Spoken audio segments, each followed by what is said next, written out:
Skin sarıca oynayıp bakın diyor arkadaşlar. Bunu nasıl az olur zaten. Birinci oyunda küçükçe.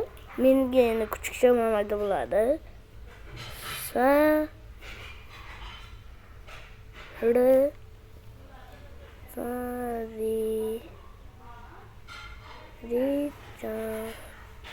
Mana di deviyorsun yazmayı çıkıyorlar bence videomu.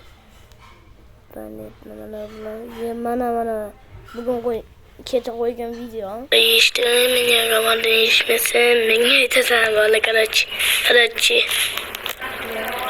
Karachi vallahi. İşte benim roman değişmesin. Beni tasavvurla Karachi.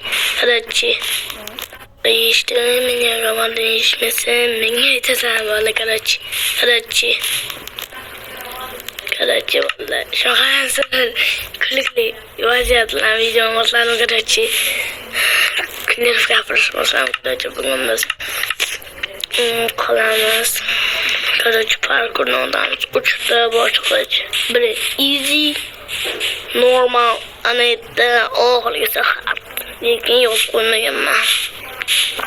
Agar kalıp sevmeden çıkamaz. Lekin ona etten çıkıp yetişeyim mümkün olmayan yok albatta çıkıp yetmeyeyim. Albatta bunu amak kreatifde kıldı böyle be. Opalek fayda. Min noob man.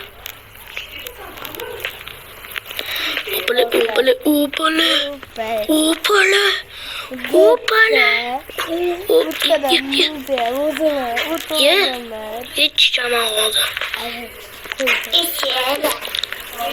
Vay, o kanki Allah. Kanki o. Nama diysen?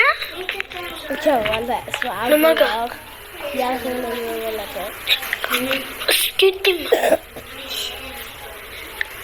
Skittim mi?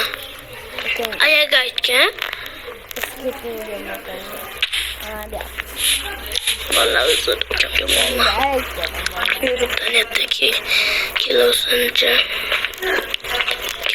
bana et var benim mesela. Look, it's good.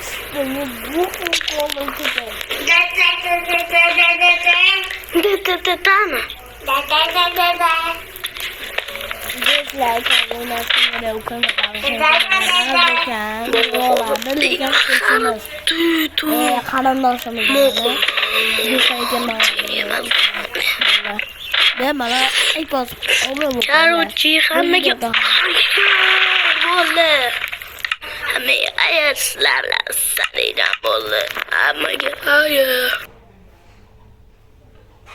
Hame ayat bolle.